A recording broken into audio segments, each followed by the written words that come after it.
네네. 네, 근데 서울의 명성하고는 관계가 없습니다. 안산 감리교회입니다. 감리교.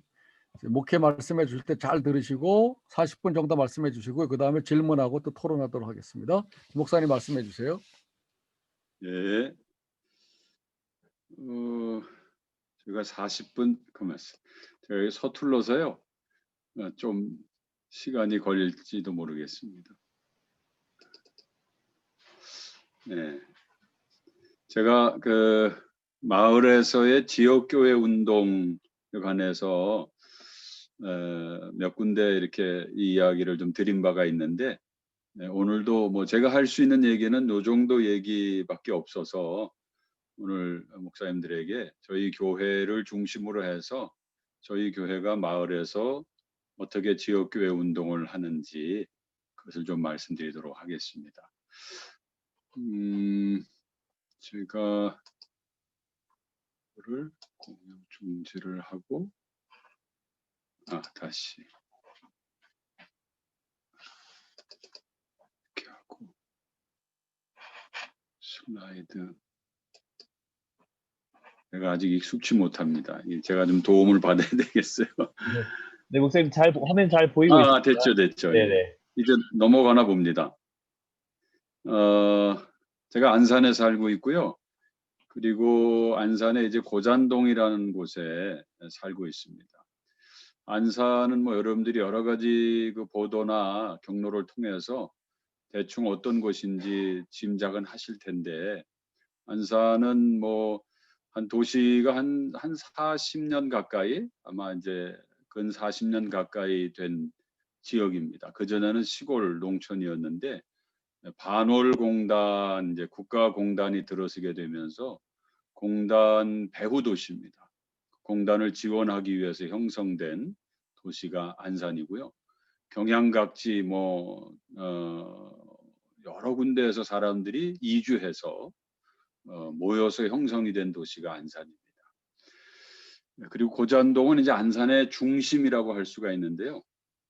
안산 지도를 펼쳐놓고 보면 고잔동이 이 센터에 위치되어 있습니다. 왜냐하면 고잔동이 안산이라고 하는 신도시가 생기기 전부터 원래 있던 옛 동네거든요. 그래서 우리가 있는 이 지역은 또 원고잔이라고 그래요. 원래 아주 오리지널 고잔이라고 그래서 원고잔, 교회 앞에 공원도 원고잔 공원이라고 하는데, 이 고잔동이 이제 안산의 가장 그 중심부에 있는 동네입니다.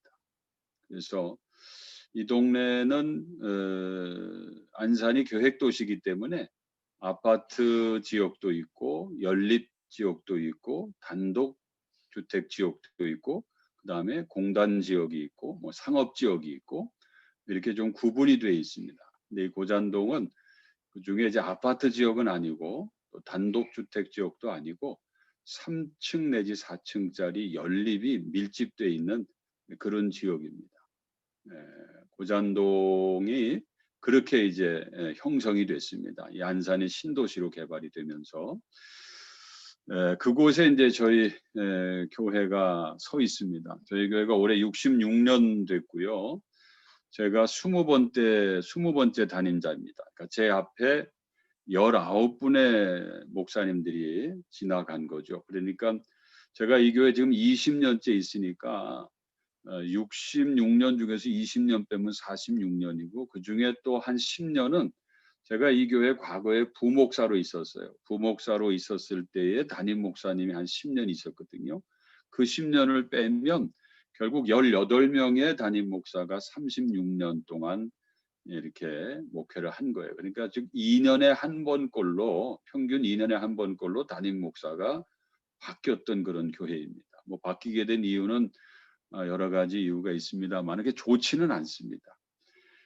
저희 교회 교세는 우리 교회 뭐 우리 장년 아이들까지 다 해서 나오는 이 주일교인, 제가 주일교인이 있고 평일교인이 있는데 주일교인은 한 700명 정도 되고 그다음에 평일교인은 한 70만 정도 됩니다. 우리 안산의 인구가 74만, 뭐 70만을 이렇게 넘나들어요. 70만보다 좀 줄었다가 또 70만 좀 넘었다. 근데 요새는 74만이라 그래요. 그동안 이 안산에 이제 오래되다 보니까 재개발, 재건축 이런 일들이 있어가지고 인구가 좀 많이 이주했다가 이제 다시 이제 입주가 되니까 지금 74만으로 그렇게 통계를 보고 있더라고요. 그래서 그저 저는 한 70만 정도, 안산 한 70만 인구다 이렇게 보고 주일날 교회를 정기적으로 출석하는 교인들은 한 700명이지만 교회는 나오지 않지만 평일, 제가 평일 교인이라고 부르는 사람은 70만이다. 웨슬레 목사님은 세계는 나의 교구다 그런 얘기를 했는데 저는 뭐 그런 스케일은 안 되고 안산은 나의 교구다 이렇게 생각을 하면 안산에 한 70만 정도가 아직 주일 교인이 안 됐을 뿐이지 이분들이 언젠가는 이제 우리 명성교회 교인도 될 수 있는 가능성이 있고 잠재력이 있는 분들이기 때문에 뭐 저는 어디 가서 그렇게 교세를 물으면 제가 주일 교인은 700이요 평일 교인은 70만입니다 이렇게 농담 반 진담 반으로 얘기를 합니다. 저는 뭐 목회 철학을 굳이 이야기한다면 건강한 교회, 제가 섬기는 교회는 어쨌든 건강한 교회가 되면 좋겠다. 뭐 큰 교회도 있고 뭐 화려한 교회도 있고 뭐 부자 교회도 있고 뭐 엘리트들의 교회도 있고 별의별 교회가 다 있긴 합니다만은 그저 저는 교회는 건강해야 된다. 그리고 목회는 그저 바른 목회를 해야 되지 않겠는가. 빠른 목회도 좋지만 그러다가 속도에 너무 치우치다가 방향을 잃어버리는 경우들을 많이 봤기 때문에 속도는 좀 더디더라도 방향은 바르게 가야 되지 않겠나. 그래서 바른 목회라고 이렇게 정리를 합니다. 목회를 하면서 지금까지 제가 이제 1985년도부터 목회를 시작했거든요. 그러니까 아마 한 35년 정도 됐는데 처녀 목회, 초임 목회 때부터 지금까지 늘 고민하는 겁니다. 어떤 목회를 해야 되겠는가? 어떤 교회를 만들어야 되겠는가? 그리고 나는 어떤 목사가 돼야 되겠는가? 이걸 끊임없이 뭐 지금도 묻고 있는 그런 고민들입니다. 그래서 제가 스스로 자문자답을 늘 합니다. 거울을 보면서 스스로 제가 저에게 묻는 거죠. 유명한 목사가 될까? 유능한 교인을 만들까? 동경의 대상이 될까? 존경의 대상이 될까? 카우보이 목사가 될까? 목자 목사가 될까? 건물을 건축을 해야 되나? 교회의 본질을 세워야 되나? 힘 있는 교회를 만들어야 되나? 영향력 있는 교회를 만들어야 되나? 뭐 이런 거 고민하고요. 또 교회 성장이 중요한가? 교회 부흥이 중요한가? 또 큰 교회를 만들까? 건강한 교회를 만들까? 또 규모의 목회를 해야 될 것인가? 가치의 목회를 해야 될 것인가? 또 개혁의 목회를 해야 될 것인가? 회복의 목회를 해야 될 것인가? 또 나 없으면 안 되는 교회를 만들어야 되나? 나 없어도 돌아가는 교회를 만들어야 되나? 그리고 모으는 목회를 할까? 나누는 목회를 할까? 예루살렘을 지향해야 되나? 갈릴리를 지향해야 되나? 나는 집회의 인도자인가? 예배의 집례자인가? 변화의 목회를 해야 되나? 수용의 목회를 해야 되나? 또 정치 목회를 해야 되나? 정책 목회를 해야 되나? 뭐 이런 것들을 고민하면서 지금까지 전전긍긍하고 있습니다. 저는 건강한 교회 바른 목회가 제 목회 철학이라고 말씀드렸는데 그 건강한 교회 바른 목회의 핵심은 저는 두 가지라고 생각합니다. 하나는 균형입니다. 건강은 바로 균형이 핵심이거든요. 균형을 잃어버리면 건강은 깨지는 겁니다. 교회도 마찬가지로 균형 의식을 잃지 않아야 되겠다. 그 다음에 두 번째는 내가 하나님 앞에 있다라고 하는 의식을 늘 잃지 않아야 되겠다는 거죠. 하나님의 눈앞에 있다라고 하는 생각을 해야 좀 더 바른 목회를 지향하게 되죠. 이걸 망각하게 되면 건강한 교회도 바른 목회도 제대로 할 수 없겠다라는 그런 생각을 가지고 있습니다. 저는 교회가 가져야 될 영성을 저는 나눔의 영성이라고 생각을 합니다. 우리 초대교회가 우리들의 모델 교회고 우리가 지향해야 될 그런 통찰을 많이 주고 있는 교회인데 결국 그 초대교회의 영성은 디아코니아와 코이노니아라고 저는 생각을 합니다. 그래서 오늘 현대 교회도 역시 이 두 가지 영성, 이 디아코니아와 코이노니아. 디아코니아는 우리가 이 세상을 섬기는 거고요. 코이노니아는 식탁의 교제가 초대교회는 차별 없이 다 이루어지지 않았습니까? 이방인이든 뭐 유대인이든 또 귀족이든 천민이든 남자든 여자든 뭐 할 것 없이 교회 안에 그 식탁에는 차별 없이 다 이렇게 둘러 앉아서 함께 떡을 떼고 교통할 수 있었던 것처럼 오늘날 차별이나 소외나 배제가 팽배해 있는 우리 사회 속에서 교회만큼은 그런 차별이나 배제나 소외됨이 없이 그리스도 안에서 한 형제 자매로서 동등하게 함께 교제하고 소통할 수 있는 그런 교회라야 되지 않겠느냐. 그리고 교회는 디아코니아가 교회의 본질이다. 이런 생각을 하면서 저는 이것들이 합쳐진 것이 나눔의 영성이라 이렇게 생각을 합니다. 한국교회 두 유형은 이 건물을 세우는 교회, 외형적인 교회, 규모를 지향하는 교회가 많이 있죠. 그런가 하면 또 반면에 나누는 교회, 또 규모 지향적인 교회보다는 가치 지향적인 교회가 또 있습니다. 과연 우리들의 교회는 어떤 교회가 되어야 되겠느냐?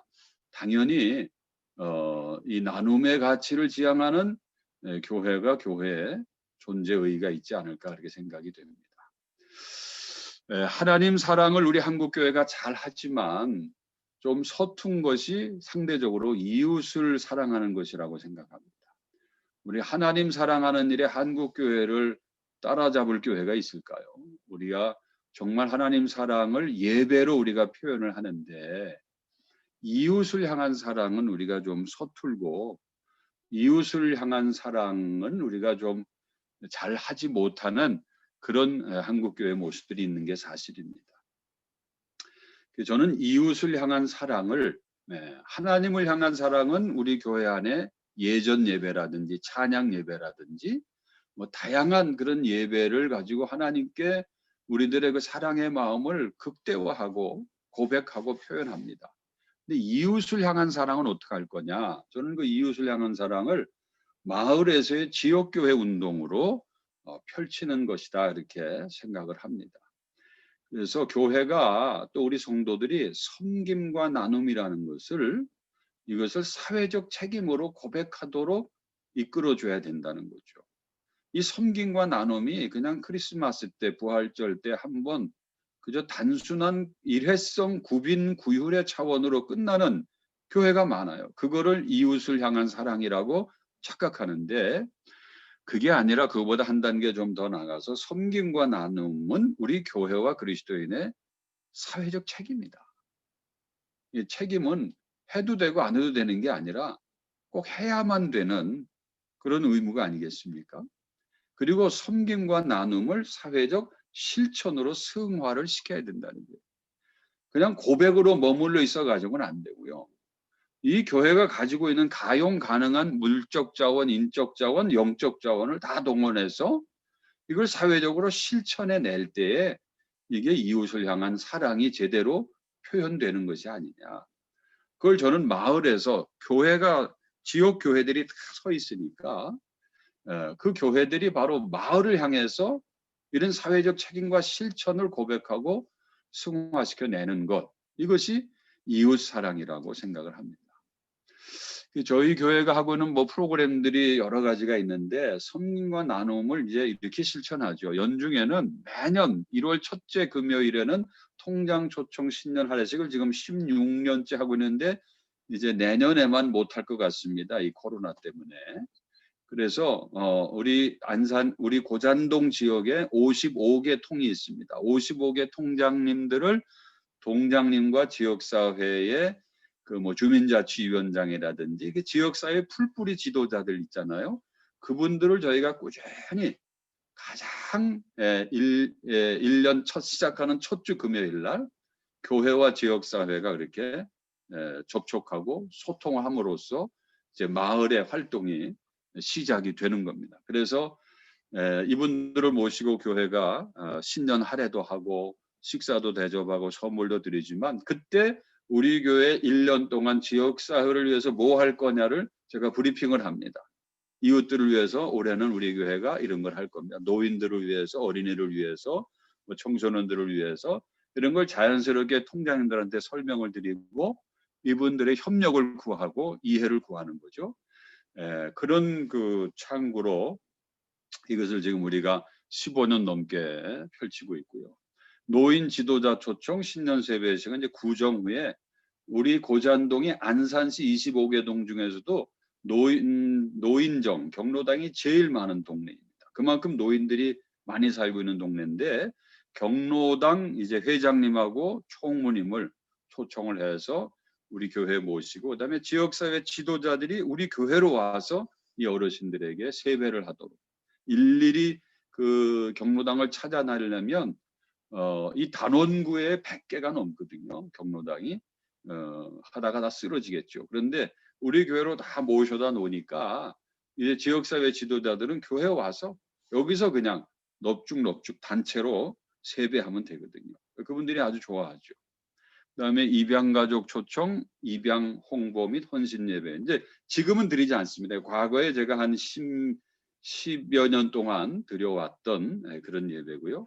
지역 어르신 초청 경로 대잔치는 5월이나 10월 중에 하고 있습니다. 지역 주민 5월은 어버이날 기준으로 하고요. 10월은 이제 노인의 날 기준으로 하는데 이제 지금 저희가 노인복지관을 시로부터 위탁받아서 운영을 하기 때문에 이제는 노인복지관에서 경로 대잔치를 합니다. 우리 교회에서 다 수용할 수가 없어서 너무 많은 인원이 오기 때문에 이제 복지관에서 경로 대잔치를 하고 우리 교인들이 가서 이제 지역 주민들과 같이 그 공사도 하고 대접도 하고 이렇게 합니다. 그다음에 지역 주민 초청 웰빙 콘서트. 이 교회와 지역이 서로 소통하고 만나기 위해서 문화선교 일환으로 아주 좋은 그런 그 연주 팀들 오케스트라를 초청을 저희가 합니다. 왜냐하면 우리 동네에 고잔동에 안산 문화예술의 전당이라고 하는 세종문화회관 못지않은 아주 좋은 그런 그 예술회관이 있지만 문제는 지역 주민들한테는 그림의 떡이에요. 뭐 공연 한번 갈라 그러면 보통 한 3만 원 이상의 티켓을 사야 되는데 한 가족이 갈라 그러면 뭐 10만 원, 20만 원씩 들어야 되니까 우리 동네에서 아주 고급 공연들이 열리는데도 정작 지역 주민들은 못 가고요. 외지 사람들이 이제 공연을 보러 오는 걸 보면서 안 되겠다. 그래서 우리 교회에서 그 문화예술의 전당을 빌리든지 또 우리 교회 바로 건너편에 올림픽 기념관 콘서트홀이 있는데 빌려가지고 좋은 그런 수준 높은 그런 그 연주 팀들을 또 오케스트라를 청해서 주민들에게 그런 그 문화를 즐기도록 그렇게 저희들이 해왔습니다. 요새는 못 하고 있습니다. 요새는 이제 빌릴 수가 없어요. 왜냐하면 인터넷으로 이거를 이제 신청을 해야 되기 때문에 과거에는 그냥 우리 교회가 좀 하겠습니다 하면 빌려주고 그랬는데 지금은 그랬다가 난리가 납니다. 특정 종교에 뭐 특혜를 주니 어쩌니 그래가지고 그러다 보니까 그거 대관하기가 너무너무 어려워요. 그래서 이거 하려면 몇 달 전부터 준비를 해야 되는데 이게 한 달 전이나 2달 전, 뭐 한 3달 전에 그 추첨을 할 수 있기 때문에 현실적으로 어려워서 지금 이것을 못하고 이제 우리 교회에서 들어올 수 있는 인원 정도만 모시고 하곤 했습니다. 전교인 헌혈 봉사 주일이 있고요. 천천 솔로몬 장학금 나누기. 이거는 우리 교인들이 매달 1,000원씩 1,000구자 이상을 이 장학금 후원금으로 내 가지고 매년 1,000만 원 이상의 장학금을 우리 지역과 우리 아이들에게 후원하는 겁니다. 그래서 천천 솔로몬이라고 이름을 붙였어요. 추수감사절 과일 바구니 우리 전 속회가 과일 바구니를 추수감사절에 다 내서 장식을 하고 그거를 우리는 하나도 먹지 않고 전부 다 지역사회 복지단체나 공공단체에다가 전부 다 그것을 나누고 그분들에 대한 감사를 우리 교회가 공익적 수고에 대한 감사를 그걸로 표현을 하고 있죠. 그리고 도농교회 교류 방문 예배 및 유기농 장터 개장. 요거는 이제 한 10년 하고 이제 그 함께 하던 교회 사정으로 지금 못 하고 있는데요. 아산의 송악교회라고 이종명 목사님이 있어요. 그 교회와 저희 교회가 꾸준히 10년 동안 1년에 한 번씩 추수감사절 때 서로 전 교인들이 다 왔다 갔다 하면서 방문 예배를 드리고 또 송악교회 무농약 농작물들을 갖고 와서 우리 마을에서 유기농 장터도 또 열고 또 우리가 또 아산 송악교회로 가서 또 거기서 또 그 프로그램을 하고 이런 일들을 계속 했더랬습니다. 그리고 명절 이웃과 사랑 나누기 2대 명절 4대 절기 때는 꼭 우리가 이웃들에게 정성껏 여러 가지 그 물품들이나 또는 뭐 이런 후원금품을 나누고 있습니다. 그리고 매월 이웃과 사랑 나누기. 요것은 이제 요것도 지금 저희가 요새는 하고 있지 않지만은 나눔 산타라고 해서 1년에 한 번 산타가 오는 날이 12월 24일 저녁인데 우리 1년에 한 번 하지 말고 우리는 매월 24일 날 지역에 어려운 분들에게 우리가 산타 노릇을 하자. 그래서 지역의 자원봉사단체와 협력을 해서 우리가 매월 24일만 되면 이 지역에 꾸준히 쌀을 나누었던 그런 사업이었습니다. 이제 이건 매년 단위로 했던 거고요. 요건 이제 중장기로 했던 건데요. 이삭의 우물이라고 하는 게 있고 따스먼이라는 게 있고 어르먼이라는 게 있습니다. 이거는 이따가 좀 설명을 다시 드릴 수 있을 것 같은데 이삭의 우물은 캄보디아에 저희 교회가 이제 우물을 좀 파주는 그런 후원 사업이었는데 이게 너무 호응이 좋아가지고 저희는 1년에 12개씩 5년 동안 60개의 우물을 파드리려고 거기 현지 선교사와 이렇게 협약을 맺고 진행을 하려고 했는데 여기 많은 교인들과 지역 주민들이 참여해서 한 230개의 우물을 5년 동안 파드린 일이 있습니다. 그다음에 이제 다시 이제 지금까지 말씀드린 걸 제가 정리하면 마을에서의 지역교회 운동 구조가 저희 교회는 3단계입니다. 첫째 단계는 교회 자체 자원으로 펼치는 지역교회 운동이 있습니다. 그야말로 우리 교회가 가지고 있는 인적 자원과 물적 자원 그것만 가지고 우리 역량으로 할 수 있는 것들을 하는 것이 이제 뭐 다솔 도서관, 샬롬 효도원, 세월호 힐링센터, 쉰과임, 따스머니, 어르머니 이런 거고요. 두 번째 단계는 이제 교회와 공공기관이 같이 협업으로 펼치는 지역교회 운동입니다. 이것은 우리 교회 자원만 가지고는 안 되거든요. 지역의 자원을, 공공기관의 자원을 우리가 끌어들여서 협업으로 펼치는 지역교회 운동인데 저희 교회가 안산시로부터 복지관을 규모 있는 복지관을 2개 위탁을 받아서 운영하고 있습니다. 선보종합사회복지관, 단원구 노인복지관, 그다음에 군자시립 어린이집은 이제 작년까지만 하고 이것은 위탁을 이제 끝냈고요. 서부지역 아동센터가 있고 고잔문화복지센터 쉼과 힘이 있고 안나의 집이 있고 경기중부 하나센터. 요거는 이제 우리 수원, 안산, 군포, 광명인가요? 4 지역의 탈북자들의 정착 지원을 전문적으로 돕는 센터입니다. 여기에 이제 일하는 직원들, 사회복지사들을 비롯해서 다양한 직원들이 한 90여 명 종사를 하고요. 우리가 안산시로부터 이 공공자금을 지원받아서 집행하는 예산이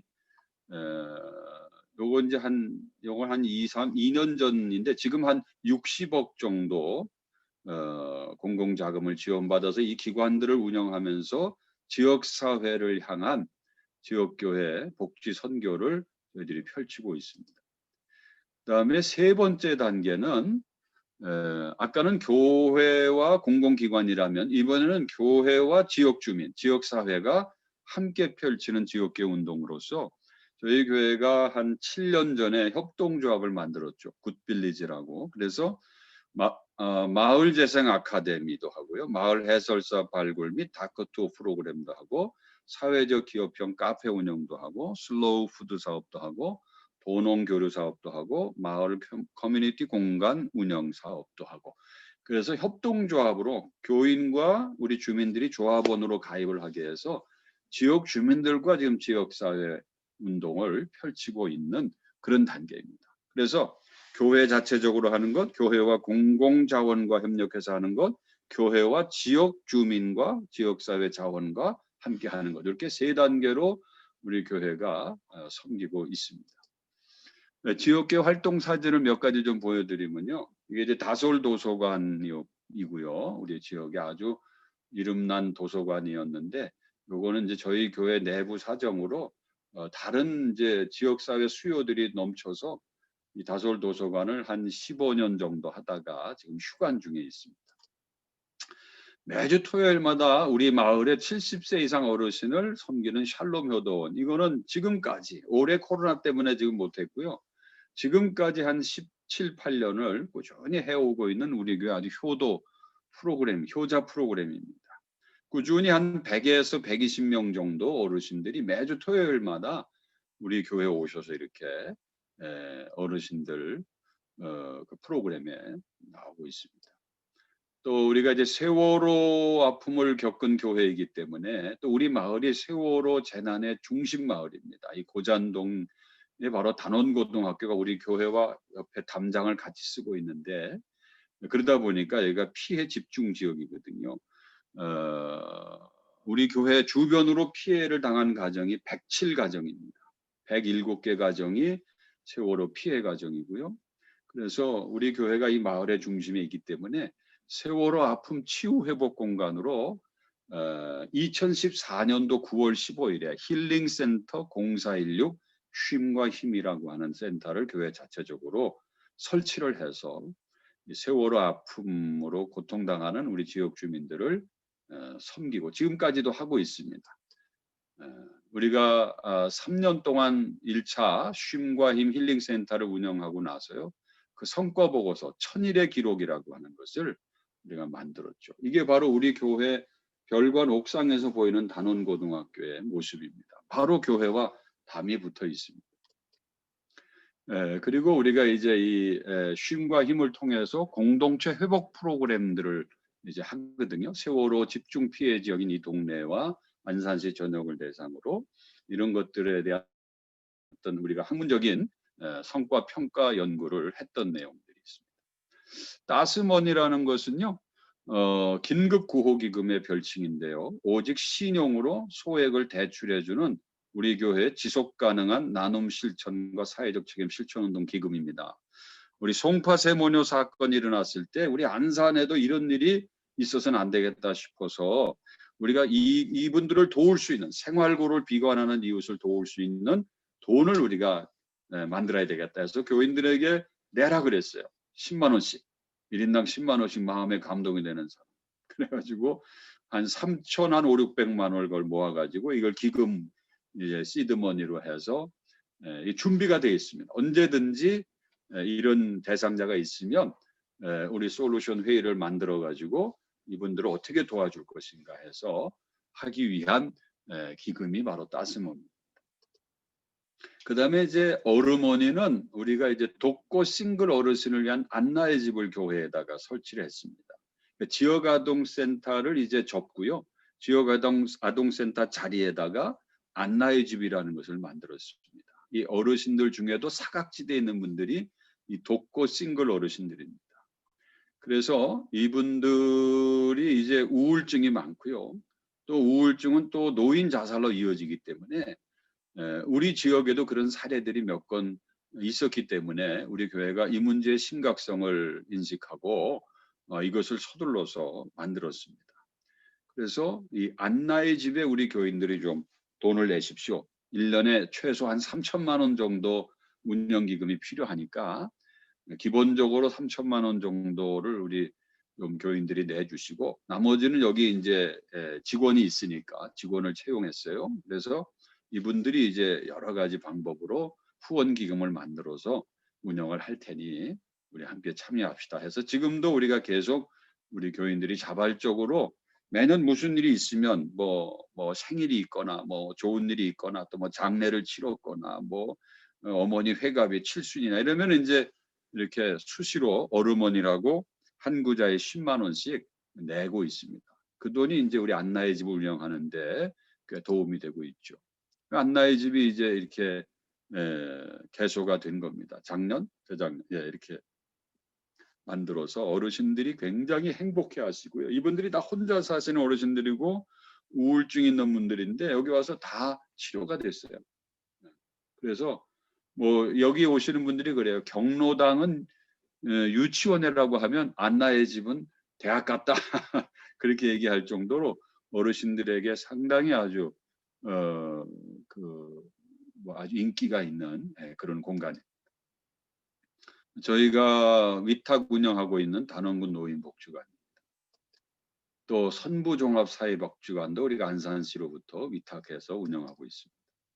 또 선부종합사회복지관 부설로 우리 교회 안에 우리 교회 별관에다가 고잔문화복지센터인데 여기 아까 힐링센터 0416 쉼과 힘 바로 그것이 이제 3년 동안 세월호 직접 피해자들을 위한 그 치유 사업을 끝내고 이제는 공동체 회복에다 저희들이 방점을 찍어서 지금 이제 직접 유가족들도 피해자지만 사실은 마을이 폭격을 받았거든요. 동네가 많이 흉흉해졌기 때문에 이 마을 공동체를 회복하기 위해서 저희들이 이제 4년 차부터는 고잔문화복지센터 쉼과 힘으로 이렇게 이름을 바꿔서 이제 지역 치유를 지금 하고 있는 겁니다.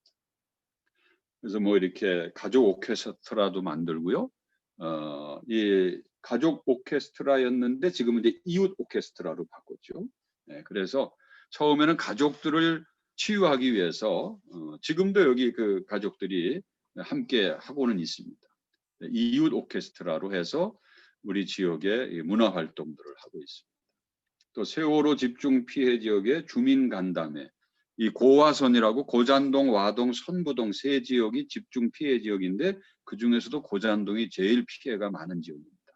이분들을 이제 동사무소 옥상으로 좀 오시라 그래가지고 우리 쉼과 힘이 주관이 돼서 세월호 전에는 다 같은 마을 주민이었는데 세월호 때문에 뭔가 좀 어색해졌어요. 단절이 생기고 오해도 생기고 그래서 주민은 주민대로 힘들어하고 유가족은 유가족대로 힘들어하기 때문에 이분들을 좀 이렇게 다시 하나 돼야 되겠다, 되게 해야 되겠다 해서 이런 일들을 이제 하고 있고요. 이게 좀 동사무소 옥상에서 이렇게 같이들 모여서 함께 좀 오해도 풀고 마음을 툭 터놓고 이야기하게 하는 그런 자리입니다. 그리고 여기 보면은 이제 여기 8번이 저희 교회가 있어요. 명성교회가 있고 힐링센터 0416 쉼과 힘이 있고요. 왼쪽에 화랑저수지 화랑 유원지인데 여기 1번이 바로 분향소가 있던 자리입니다. 세월호 분향소. 그리고 이제 요 고잔동에 여러 이제 그 세월호 피해자들을 돕는 뭐 여러 가지 이제 그 단체들이 있었죠. 근데 지금은 다 없어졌습니다. 우리 힐링센터 0416만 지금 남아 있는데 이제 단기로 하고 다 이제 빠져나갔죠. 근데 이제 저희는 이 지역교회다 보니까 지금까지 이 세월호 문제를 끌어안고 계속 지금 우리가 사역을 하고 있습니다. 여기 보면 시청이 가깝고요. 경찰서가 가깝고 여기가 안산시 아주 중심 아닙니까? 그리고 단원고등학교가 바로 교회 옆에 있고. 근데 이제 외지에서 많이 여기 안산을 찾아왔어요. 그래서 저희들이 안 되겠다. 마을 해설사를 좀 만들어 가지고 이게 안산에 오시는 분은 꽃놀이 관광 오시는 분이 아니거든요. 소위 다크 투어 하러 오시는 분이거든요. 그래서 이 다크 투어 운영 프로그램을 만들었습니다. 그래서 오시는 단체 이렇게 소그룹들은 일본 화랑 유원지에서 만나 가지고 분향소에서 분향을 해 가지고 이렇게 우리가 길을 만들었어요. 소생길이라고 소중한 생명길이라고 우리 제주도에 가면 둘레길이 있는 것처럼 우리 안산 고잔동에 오면 소생길이 있습니다. 소중한 생명길. 이 코스를 따라서 저희가 쭉 안내하고 마지막에 우리 교회에 와서 힐링센터에 와서 아까 보셨던 그 옥상 공원에서 단원고등학교를 바라보고 정리하고 우리 카페에서 이제 마무리하는 이런 코스를 만들어서 이제 한 겁니다. 마을 주민들을 마을 해설사로 발굴을 한 거죠. 이 해설사들을 데리고 이제 교육 다닌 겁니다. 제주 4.3 평화마을도 다녀왔고 5.18 광주 마을 그 해설을 잘한다 그래서 거기도 벤치마킹 다녀온 거고요. 이게 이제 세월호 합동 분향소죠. 이게 다크 투어 온 사람들입니다. 이분들을 이제 우리가 이렇게 세월호 유가족들도 거기서 이제 인사도 시켜드리고요. 이분들에게 이제 이 동네에 대한 설명을 드리고 이 얼마나 생명과 안전이 중요한가 세월호가 주는 그 교훈을 함께 이렇게 나누는 거죠. 또 우리가 협동조합 굿빌리지를 만들었다는데 이게 마을 이제 축제를 하는 겁니다. 세월호 이후에 이제 우리 마을에 마을 축제를 만들었습니다. 언제까지 이 마을이 이렇게 다운돼 있고 슬퍼해야 되겠느냐? 우리 아무도 위로해주지 않는데 우리끼리 일어나자. 그래서 교회와 지역 사회가 같이 협력을 해서 마을 축제를 만들었는데 이제 그 마을 축제 부스 중에 하나입니다. 우리가 아까 만든 그 협동조합을 지금 설명드리기 위해서 보여드리는 거고요. 협동조합에서 이제 이런 일을 합니다. 공동체 기반 마을 재생 포럼, 세월호 이후 지역사회의 길을 묻다. 우리 동네가 연립지역인데 오래돼가지고 지금 재개발, 재건축 이 얘기가 지금 한참 나오는데 재개발, 재건축만이 다냐? 마을 재생이라는 것도 있다. 이 주민들이 떠나지 않는 재개발은 없겠느냐? 재개발하고 재건축만 하면 기존 사람들은 다 떠나거든요. 못 들어옵니다. 워낙 아파트 값이 비싸기 때문에. 마을 주민이 떠나지 않은 마을 공동체가 훼손되지 않는 그런 길은 없겠느냐. 이걸 주민들하고 모여서 저희들이 이렇게 하는 겁니다. 고잔동 연립주택단지 마을에서 길을 묻다. 주민참여 마을재생 아카데미. 이게 이제 우리 동네 모습입니다. 이렇게 연립단지가 이렇게 많아요. 이 동네입니다. 이거에 대해서 우리 협동조합이 마을 주민들과 함께 이제 이런 이야기들을 학교를 열어서 토론도 하고 의식도 좀 바꿔주고 하는 일들을 한 거죠. 우리 협동조합이 이 행정안전부인가요? 거기서 이렇게 마을 운동을 잘한다고 무슨 그때 상 받았던 그런 겁니다. 요 분이 이제 우리 마을 협동조합 지금 이사장인데 요 분이 우리 교회 권사님이에요. 우리 교회 교인인데 이제 제가 이분을 이제 마을로 뭐 침투를 시킨 게 아니라 원래 마을 활동을 하셨던 분이 주민자치위원장도 했고 그래서 협동조합의 조합장으로 이렇게 세워서 이분이 지역과 우리 교회의 어떤 그 교두보 역할을 하죠. 거점 역할을 하고 접촉점의 역할을 가교 역할을 잘 하는 분입니다. 지금 협동조합 조합장으로 이 마을을 잘 이끌어가고 있죠. 이게 이제 우리 교회의 그 별관 4층에 있는 협동조합에서 운영하는 카페입니다. 예, 등불 아름다운 등불 카페라고요. 협동조합에서 운영하는 카페인데 아주 동네 사랑방입니다. 여기서 뭐 모든 걸 다 합니다. 동네 주민들이 여기 나와서 뭐 회의도 하고 음악회도 하고 뭐 파티도 하고 또 그 동네 피아노 학원 아이들 발표회도 여기 와서 우리 카페 요 그랜드 피아노를 놨거든요. 여기 와서 발표회도 하고 그래서 아주 우리 마을에 아주 중요한 구심점이 되는 사랑방 역할을 하고 있습니다. 이게 이제 우리 제4회 이게 이제 2018년도가 4회거든요.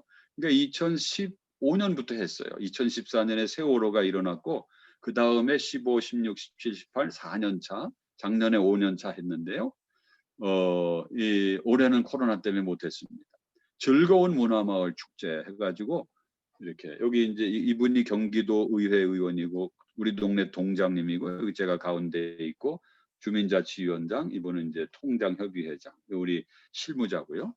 이렇게 해서 우리 마을 의제를 우리 이렇게 만드는 것들을 이번 문화마을 축제 때 이제 동네 지도자들이 이렇게 선포를 하고 이제 그걸 우리 마을에서 풀어가자 뭐 이런 얘기입니다. 그 동네 공원이 너무 좋기 때문에 이 가을에 늘 이 공원에 올라와서 아주 우리 동네 사람들의 축제를 아주 멋지게 하고 있습니다. 여기서 제가 영상을 하나 좀 보여드릴게요. 잠깐.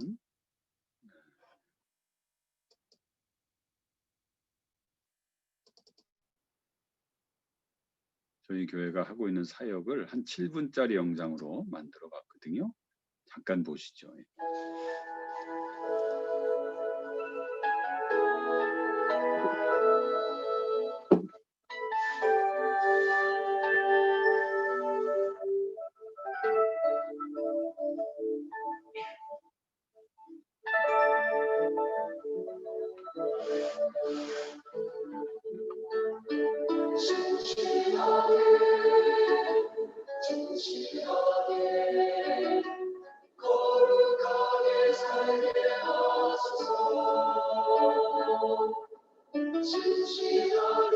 성장 할애식입니다.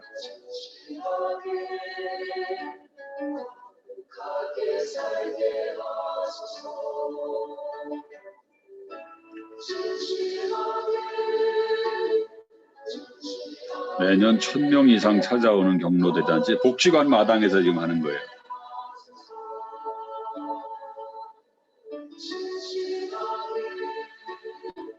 샬롬 효도원 매일 동네 어르신들 매주 토요일마다 저희들이 저와 저희 집사람이 지금 생일당한 어르신들한테 절하는 겁니다. 이게 기관단체장들이 와서 합동 세배식 하는 거고요.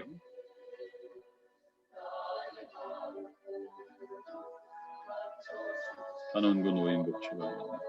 사진 중에는 좀 오래된 사진들도 있습니다.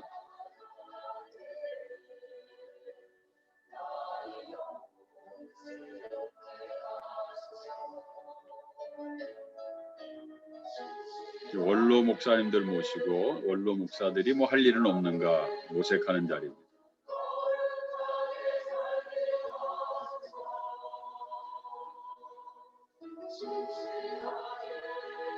단원고등학교. 최일도 목사님이 오셨네요.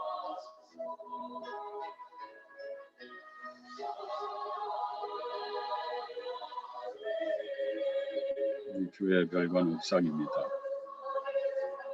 송기론 목사님도 오십니다.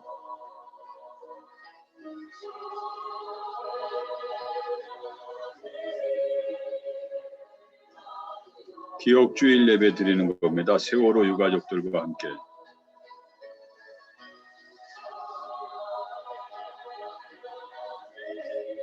유가족 대표들이고요.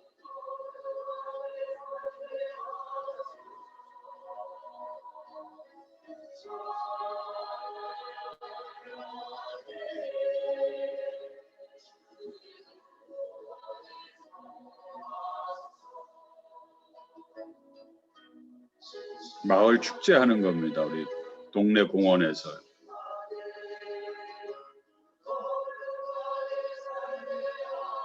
지금은 없어졌어요. 꾸러기 마을 지역아동센터.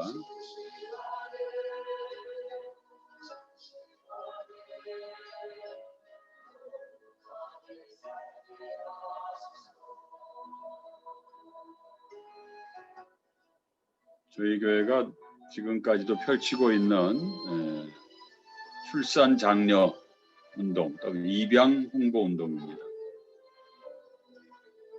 안산시 입양 가족들 같이 모여서 예배드립니다.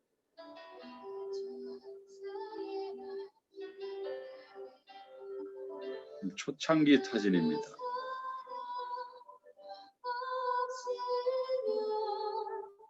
저희가 안산시로부터 위탁받아서 운영했던 어린이집이에요.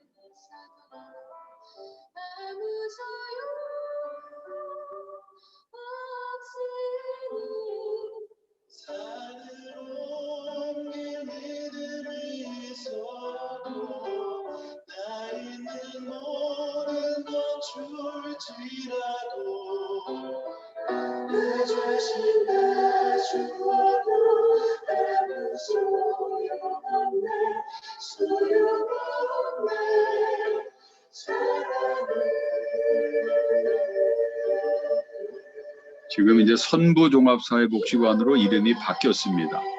우리가 처음 위탁받을 때는 군자복지관이었는데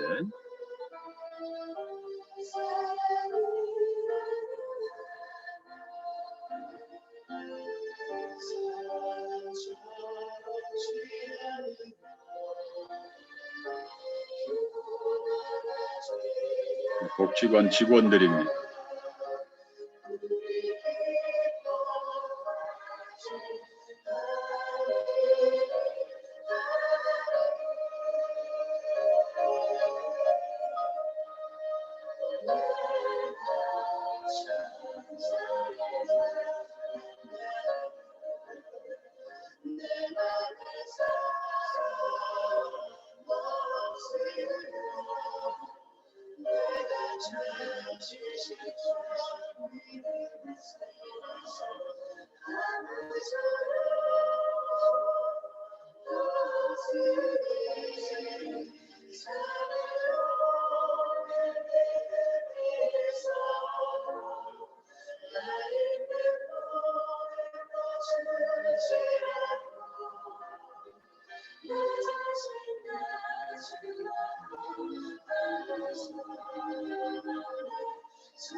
네, 이제 결론 짓도록 하겠습니다.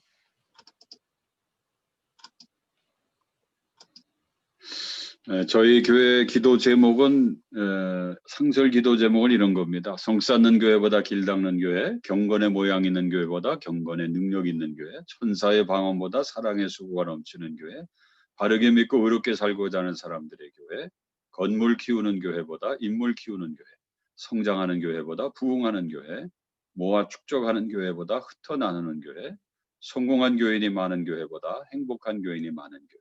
이런 기도 제목을 우리 교인들이 늘 뭐 개인 기도할 때나 그룹 기도할 때나 대표 기도할 때나 이런 기도들이 늘 교인들에게 아주 익숙해져 있습니다. 교인들의 기도를 들어보면 우리 교회가 지향하는 방향을 우리 교인들이 잘 알고 있구나, 제대로 가고 있구나 하는 것을 느낄 때가 많이 있습니다. 그리고 기도를 참 잘한다 그렇게 제가 은혜 받을 때도 많이 있습니다.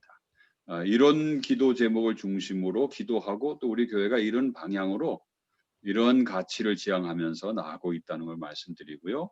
결론적으로 마을에서의 지역교회 운동을 하면서 늘 제가 묻기도 하고 또 지역교회 운동을 하고자 하는 교회에다가 또 제가 이렇게 말씀드리기도 합니다. 우선 지역교회 운동에 대한 소명과 사명이 있느냐, 이게 그냥 남이 하니까 우리도 그냥 따라하는 식이 돼서는 안 되거든요. 그 지역교회가 이 마을에서의 지역교회 운동에 대한 소명과 사명이 확실히 있어야 되겠다는 거고요.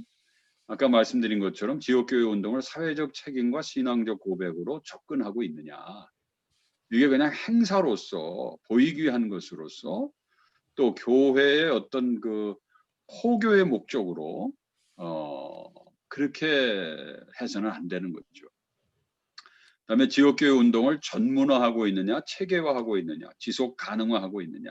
저희 교회는 교회 자원만으로는 한계가 있다고 느꼈기 때문에 이제 이 복지관을 또 위탁 운영하면서 분야마다 이게 전문 직원들을 이렇게 다 세워서 우리 교회가 펼치는 섬김과 나눔이 교회에서 한다 그래가지고 이렇게 허접스럽거나 뭐 이렇게 좀 어설프거나 그렇게 보여서는 안 되겠기에 교회에서 하는 이 섬김과 나눔이 정말 참 이 주민들이 서비스를 받을 때 정말 참 이게 좋구나 이렇게 느낄 수 있도록 전문화된 서비스, 체계화된 서비스, 또 지속 가능한 서비스, 교회가 사회에다 줄 수 있는 그런 섬김을 제대로 하자는 겁니다. 그리고 지역교회 운동을 공공성을 지향하며 전개하고 있느냐. 교회의 유익을 위해서 하자는 거 아닙니다. 교회가 지역사회 일원으로서 당연히 교회는 공공적 책임이 있다라는 거죠. 지역사회를 향한 공공적 책임을 가지고 하는 거지 이걸 해서 우리가 뭐 교인 하나라도 더 만들어야 되겠다 그런 생각은 없습니다. 하지만 결과적으로는 교인들이 늘어요. 제가 이 교회에 부목사로 있다가 부산에서 한 10년 목회하다가 이 교회 담임 목사로 지난 20년 전에 왔거든요. 올 때는 왜 왔느냐? 교회가 그때는 지역사회와 담을 쌓고 있었던 교회였는지라 결국은 부정적 에너지가 폭발해서 교회가 공중분해됐었습니다. 거의 교회가 뭐 다 그냥 산산조각이 나가지고 완전히 피폐된 교회에 제가 수습차 제가 와야 수습이 되겠다라고 하는 이 교회 남은 분들의 부르심을 받고 제가 여기 왔거든요. 여기 왔을 때에 우리 교회는 공공성이라는 것은 뭐 전혀 없었습니다. 그러나 이제 우리 교회에 나아갈 방향을 이렇게 설정을 하고 이렇게 나가면서 우리 교회가 뭐 전도하기 위해서 뭐 이런 걸 하는 게 아니다. 그렇게 교인들을 교육하고 설득해서 펼친 결과 사실은 우리 교회가 지역사회 펼치는 이 일 때문에 저희가 이 전도지를 만들거나 어깨띠를 띠고 나팔을 불고 지역사회 전도를 하질 않았습니다. 오로지 그냥 지역사회를 섬기는 일만 했는데 이제 우리 교회 지금 인원들이 제가 왔을 때는 주보를 150장을 찍었거든요. 그러니까 150명도 안 모일 정도로 교회가 다 공중분해가 됐더랬습니다. 그런데 이제 이게 시간이 가면서 건강한 교회를 찾는 사람들이 우리 교회를 이렇게 아름아름으로 찾아 나와서 지금의 교회를 교인들이 된 거죠. 저는 그 방향이 틀리지 않았다 저는 그렇게 생각합니다. 그다음에 마지막으로 지역교회 운동의 최종 목표가 타자를 위한 교회인가? 이 교회 존재 이유가 교회를 위한 것이 아니라 교회 바깥 사회를 위해서 존재하는 교회인가? 이런 것들을 물어가면서 자문자답하면서 이렇게 마을에서의 지역교회 운동을 미력하게나마 펼치고 있습니다. 이상 제 강의를 마치도록 하겠습니다. 너무 오래 한 것 같아요. 아닙니다. 너무 좋습니다. 이제 그 전체를 확장하려면 어떻게 되죠? 목사님 공유. 네, 이걸 이제 제가 없애야죠. 네네. 됐나요? 자, 네. 자, 우리 연말을 앞둔 겨울 깊은 밤에 어디 가서 뭘 굉장히 아름다운 무슨 저 영화를 보고 다시 나온 것 같은 행복한 기분이죠. 정말 놀랍습니다. 목사님이 말씀하신 건 저는 뭐 여러 번 들었고 학생들 젊은 목회자들 가서 또 들어서 그때 녹화 못한 게 참 아쉬웠는데 오늘 목사님 말씀하신 거가 자연스럽게 녹화가 됐어요. 여러분들이 계속 좀 반복해서 이제 듣고 보면 좋을 것 같은데 우선 돌아가시면서 이 목사님 목회 교회에 대한 소감을 좀 말씀해 보시죠. 뭘 배우셨는지 또 질문도 좀 하시고 선우정 목사님부터 한번 해봐요. 네. 일단 사역의 범위가 굉장히 넓어서 어떻게 저런 사역을 교회에서 다 감당하나 사실은 좀 참 대단하다라는 생각이 들었고요. 그리고 얘기 들어보니까 어떤 뭐 한두 사람의 그런 참여로는 할 수 없는 일들이고 교회 전체 성도들이 그렇게 하지 않으면 어려운 일이겠다라는 생각이 들어서 저도 좀 사역을 넓혀가고 싶은데 좀 성도들이 좀 동참할 수 있는 방향을 좀 더 많이 좀 길러야겠다라는 생각이 들고 또 제가 하나 해보고 싶었던 일들 중에 하나가 그런 어떤 아까 저는 그 통장들 모셔서 할애식 하는 게 사실은 너무 부럽더라고요. 저도 이제 그런 거를 좀 생각을 했었는데 저는 통장들은 아직 좀 멀고 그래서 좀 부녀회 정도 이렇게 초청해서 같이 식사하고 이렇게 좀 하고 있는데 언젠가는 좀 이렇게 조금 더 범위가 넓어져서 이제 지역 주민들하고 그런 어떤 함께하는 일들이 좀 확장되면 좋겠다라는 생각이 들었습니다. 감사합니다. 이종을 목사님 어때요? 해제하고 해제, 소음 음소거 해제. 이 강의를 들으면서 지금까지 우리 한 교수님께서 그렇게 우리들한테 가르쳐 주고 싶어 하셨던 그리고 또 우리가 또 용기 내기를 또 원하셨던 어떤 하나의 촉구점들이 오늘 이 목사님의 어떤 그 이제 신뢰를 통해서 아마 압축을 하고 있다라고 하는 그 강한 느낌을 받아서 이제 이 공부를 마무리하는 가운데 정말 엄청난 그 도전을 그렇게 받게 되었습니다. 건강한 교회 바른 목회 또 늘 기억하고 싶고요. 근데 이제 이렇게 사역을 돌아가게 만드는 동력이 있다면 그 동력은 무엇인지 그걸 다시 한 번 더 이제 저 여쭙고 싶습니다. 네, 그 말씀을 먼저 해주시고 그 다음에 황 목사님이 또 한번 말씀해 주세요. 그 교회를 움직이게 하는 동력이 어디에 있는가? 네. 글쎄요. 그건 뭐 이제 제가 일관성을 잃지 않는 것도 하나의 중요한 요소라고 생각을 합니다. 많은 도전과 또 힘겨움이 많이 있었죠. 그래도 이것은 우리 교회가 뭐 해도 되고 안 해도 되는 선택의 사항이 아니라 이것은 교회가 존재해야 되는 이유다. 철저한 어떤 교회론을 제가 이제 다짐하고 또 교인들에게 늘 구원론과 교회론을 집중적으로 가르쳤어요. 제가 이 교회 와가지고 한국 교회가 왜 이렇게 이단들한테 휘둘리느냐? 이 올바른 구원론이 확립되어 있지 않기 때문에 이단에 휘둘리는 거고, 왜 한국 교회가 이렇게 뻑하면 싸우고 분열하고 찢어지고 나가느냐? 교회론이 확립되어 있지 않기 때문이다. 왜 우리 명성교회도 왜 그때 그런 일이 벌어졌냐? 그래서 여기 교회가 분열이 되고 뭐 떨어져 나가가지고 저 길 건너에다가 이 교회를 또 세웠어요. 여기 있던 분이. 이런 가슴 아픈 일들이 왜 일어나느냐? 이게 교인들이 순진하고 몰라서 교회론이 뭔지를 몰랐기 때문에 또 구원론이 뭔지 몰랐기 때문에 그런 것이다. 제가 이렇게 진단을 하고 집중적으로 제자대학이라는 거를 개설을 해서 무슨 오카노 목사님의 제자대학 같은 그런 제자대학이 아닙니다. 또 무슨 뭐 담임 목사의 수족을 만들려고 하는 제자대학도 아니고 진짜 그리스도인 리얼 크리스찬이라는 게 뭐냐.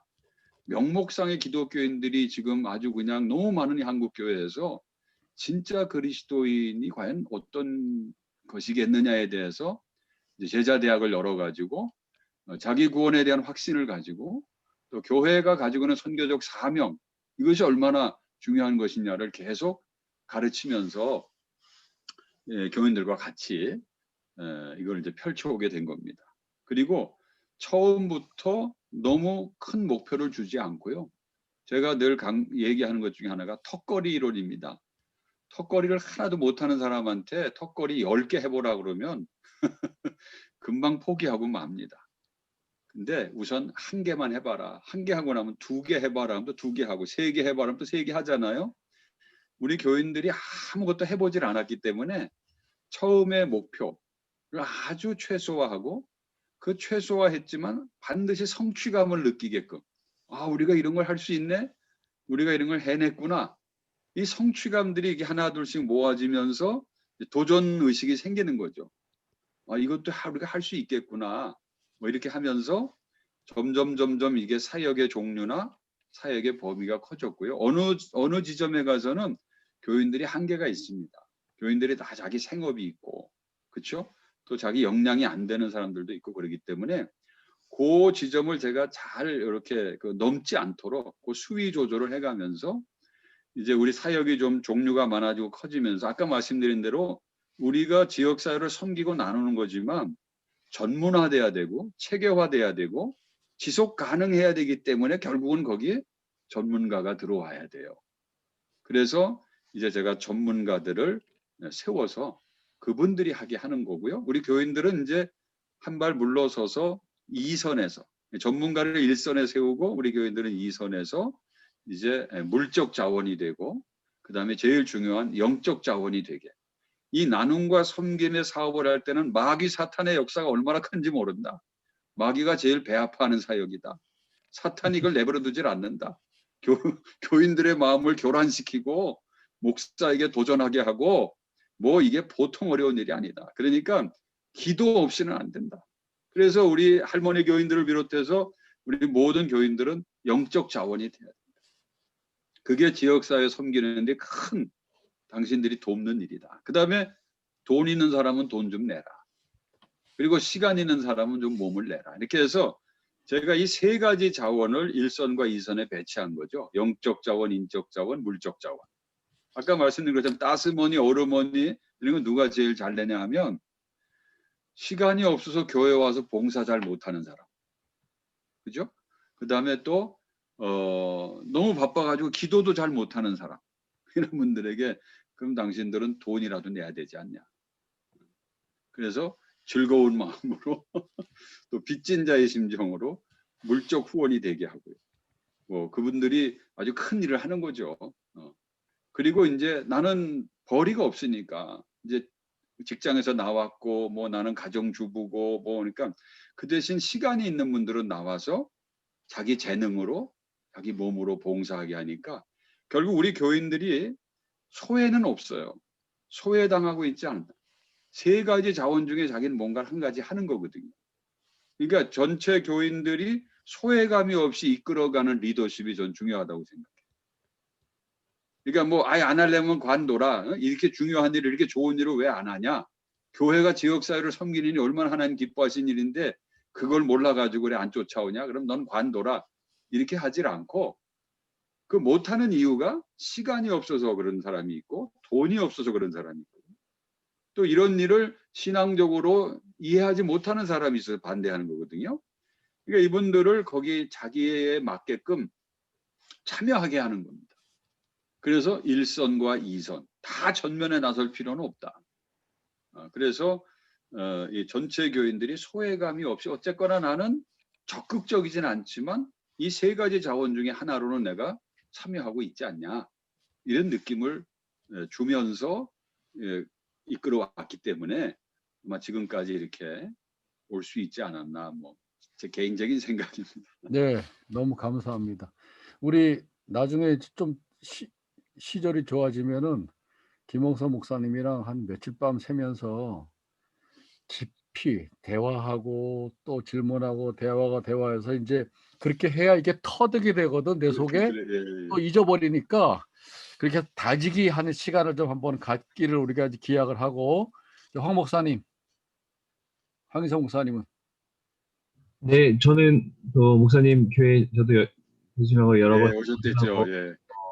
여러 가지 좀 현장도 보고 했는데 다양한 지금 사역을 하고 계신데 다들 고민이긴 한데 지금 코로나 시기여서 특히 또 어르신들 사실은 직접적으로 많이 뵙고 또 대면하는 활동들이 되게 많으셨는데 아마 좀 되게 많이 고민이 되실 것 같으세요. 그래서 혹시 지금 이런 코로나 위기 속에서 어떻게 좀 어떤 고민들을 하고 계시고 또 어떻게 좀 전환해야 되는 것들 아니면 좀 대처해야 되는 부분들에 대해서 어떻게 하고 계신지 좀 이야기 듣고 싶습니다.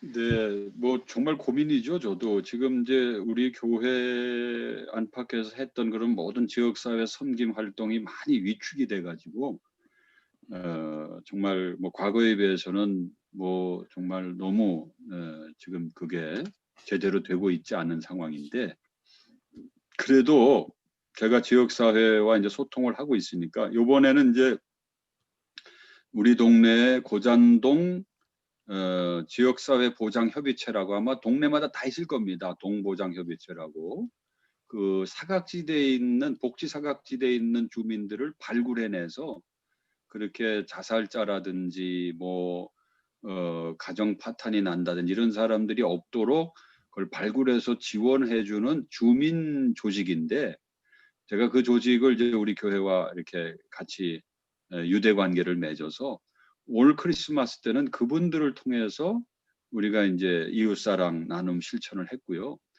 그다음에 이제 제가 지역 조직을 좀 통해서 지금 어려운 이 코로나 때문에 더 어려운 사람들이 지금 많을 텐데 지금 걱정입니다. 사실 어떤 큰 일이 지금 터질까 봐 이 경제적으로 지금 점점 더 어려워지고 있는 이때에 우리 마을에 어쨌든 이게 홀로 죽어가는 사람이 있어서는 안 된다. 그래서 그거를 사전에 좀 미연에 방지하기 위해서 그 지역사회 그 우유 나눔, 우유 배달 그 다른 데서도 좀 했던 게 있죠. 그래서 그걸 통해서 안부를 좀 지역마다 어려운 이웃들의 가정을 안부를 물어야 되기에 지금 그 조사를 하고 있습니다. 그래서 우리가 그걸 확보해 놨다가 이제 내년에 해가 바뀌면서 그 일을 지금 하려고 합니다. 우리가 고잔동 인구가 한 22,000명 되는데요. 그 중에 어려운 분들이 한 2,000명 됩니다.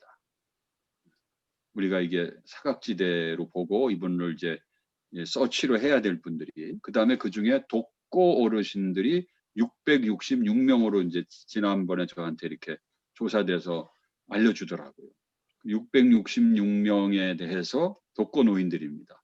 이분들을 이 코로나 이 시기에 어떻게 우리가 이거를 이제 사회적 안전망을 교회와 지역 사회가 좀 더 촘촘하게 만들 거냐 이런 걸 지금 고민하고 있습니다.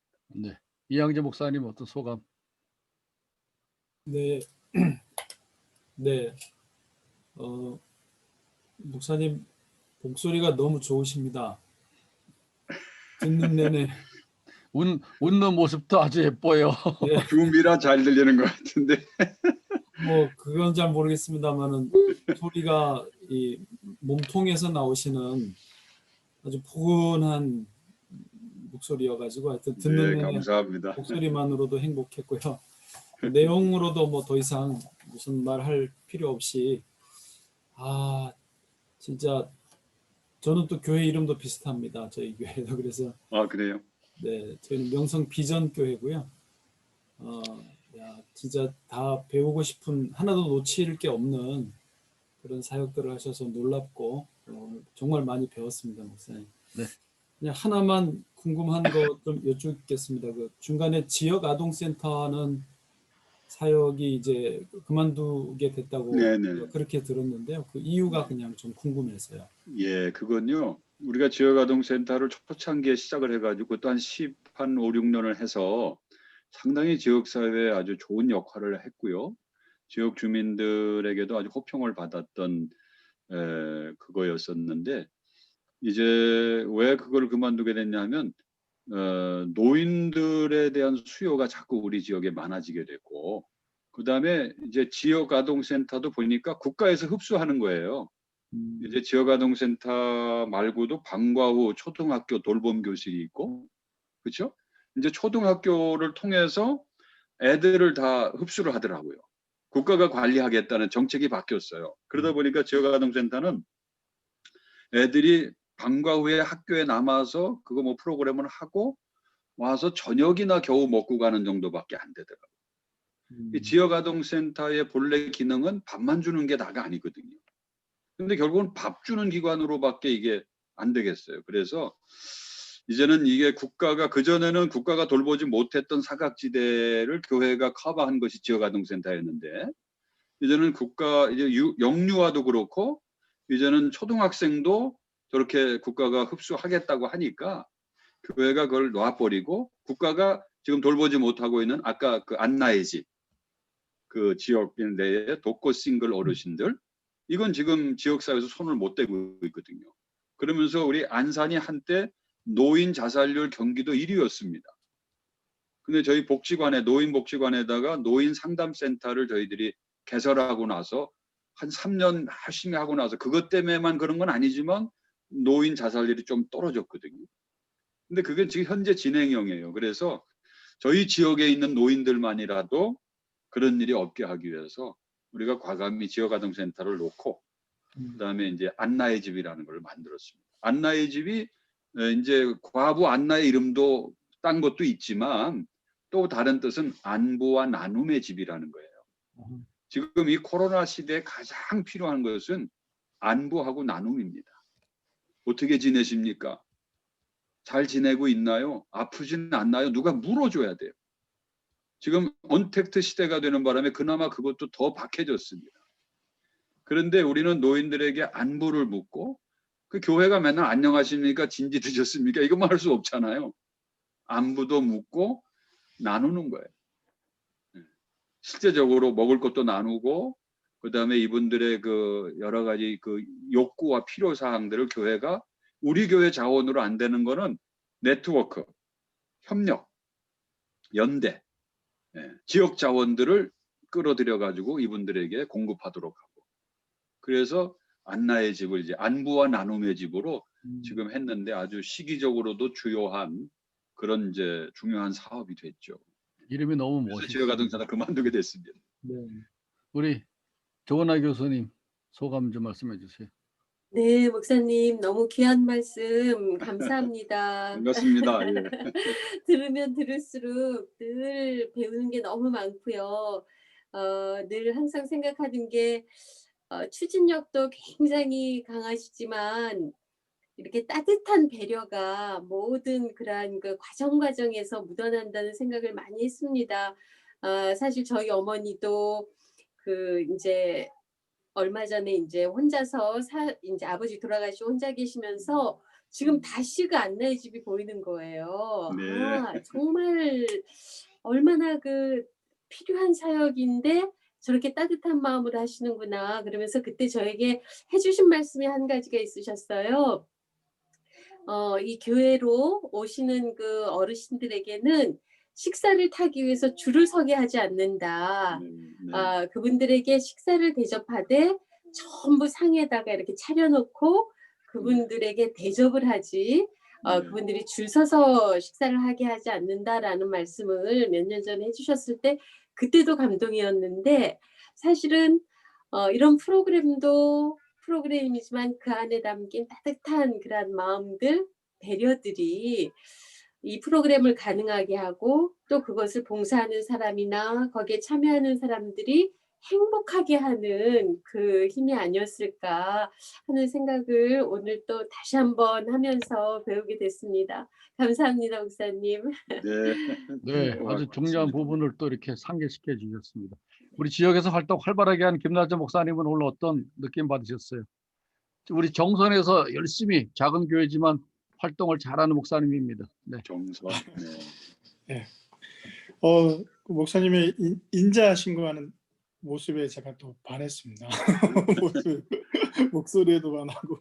근데 제가 여기 사역하면서 이제 내년에 그 계획을 하나 하고 있는 게 이제 그 안나의 쉼터와 같은 개념인데요. 저희도 이제 시골이다 보니까 노인들이 많다 보니까 저희는 이제 이 정선군의 그 치매센터라는 개념이 좀 없습니다. 없어가지고 저는 이제 노인 인지 개발 뭐 이렇게 해가지고 센터 개념으로 이제 그 두뇌 인지 개발이라는 개념으로 어른들한테 좀 뭐라고 해야 되나 치매 이런 걸로 다가가지 않고 좀 이렇게 쉼을 얻고 좀 같이 나눌 수 있는 자리를 만들려고 하는데 좀 많이 도움이 됐고요. 나중에라도 한번 찾아뵙고 좀 이렇게 네, 배워야 오십시오. 될 문제인 것도 같고 너무 도전이 많이 됐습니다. 그리고 그 아픈 지역에 또 위로가 되시는 그 사역에 감동을 받았고 그 사역이 잘 이루어지길 기도하겠습니다. 너무 감사합니다. 감사합니다. 고맙습니다. 또 우리 이진애 목사님, 저기 양주에서 목회합니다.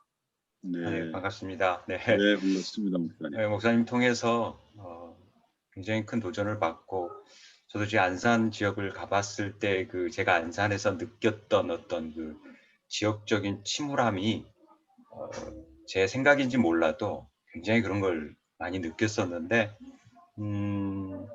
세월호라는 2014년의 그 특별한 사건 자체가 그 국민적으로 큰 어떤 충격을 줬고 그 바로 그 지역에서 당하는 어떤 교인들의 삶 자체로 인해서 교회로서는 굉장한 위기를 맞이했을 터인데 그것들을 이렇게 선교적 교회의 모습을 통해서 이렇게 해나가는 것들이 얼마나 교회가 중요한 역할을 해야 되고 그 역할 가운데 있는지를 더 절실하게 느낄 수 있었는데 이제 목사님께서 그런 위기 상황을 어떻게 이렇게 수습해 나가고 교인들을 독려했는지도 되게 궁금했었습니다.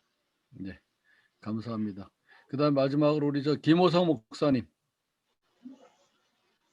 예, 사정상 늦게 헐레벌떡 들어왔는데 들어가서 너무 귀한 말씀을 듣게 돼서 진짜 감사하고 도전을 많이 받았는데요. 뭐 다른 말씀 드리기보다는 정말 배울 게 너무 많은 것 같아서 뭐 목사님께나 또 한 교수님께나 다음에 말씀하신 대로 꼭 다지기의 시간을 좀 꼭 가졌으면 좋겠다 부탁의 말씀을 드립니다. 감사합니다. 오늘 뭐 10시까지 2시간 했는데 진짜 시간 가는 게 아까울 정도로 좀 안산 명성교회는 사실은 지역 교회 운동이 다 들어있는 것 같아요. 모든 주제가. 저도 다시 여러 번 좀 들으면서 여기서 이제 좀 더 중요한 논점들과 원리들을 찾아내려고 하는데 정말 몇 가지 우리 목사님에게서 진짜 중요한 부분들이 굉장히 성찰을 본질과 현실 사이에 그 갭을 굉장히 예민하게 느끼시면서 단순히 활동하는 doing 차원이 아니라 우리 아까 공부한 것처럼 being 차원에서 본질을 붙잡고 본질과 차이가 현실에 대한 굉장히 중요한 성찰적 질문들을 많이 던지시는 거. 아까 질문이 여러 번 나왔잖아요. 자문자답하는 질문들.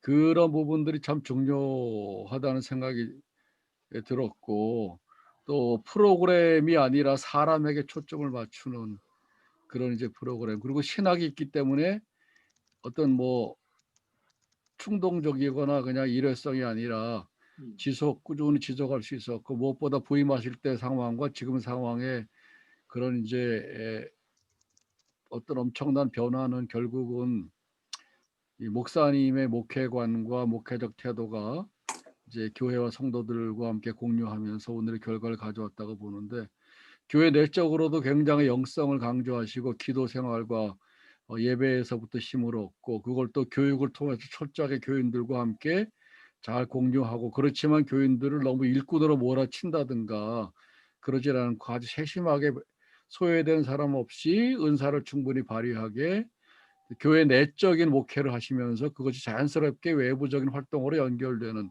어떻게 보면 선교적 교회 아주 교과서 같은 그런 내용들이 이 속에 다 들어있어서 여러분들이 녹화가 됐으니까 여러 번 들어보시면서 거기서 실제적인 원리들을 쭉 한번 찾아보실 수 있으면 좋을 것 같고, 목사님 그 속에 있는 신학적인 토대는 뭔지도 한번 찾아보면 좋을 것 같아요. 계속 되씹으면서 우리들이 좀 듣고 계속 살펴봐야 될 아주 굉장히 좋은 교회의 모습인 것 같습니다. 그리고 상당히 많은 부분은 목사님 자신에게 있기 때문에 결국 목회자가 중요하다는 사실을 다시 한번 확인할 수 있게 됐어요.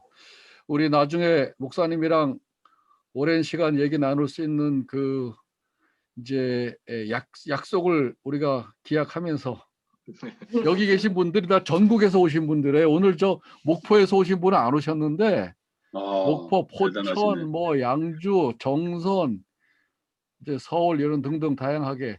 그리고 우리 김홍설 목사님은 이제 우리 가정교회 마을에 정말 자랑스러운 이사이십니다. 우리 김호성 목사님도 이사이시고, 또 이현영 목사님도 이사이신데 이사님으로 활동을 잘하고 계세요. 감리교회 목사님이시고 오늘 너무 감사합니다. 우리 이분이 40대 50대 목사님들이거든요. 우리 네. 선배 목사님으로 후배들을 위해서 한국교회에서 한번 기도해 주시고 오늘 모임을 좀 마치면 좋을 것 같습니다. 우리 김홍선 목사님이 한번 기도해 주세요.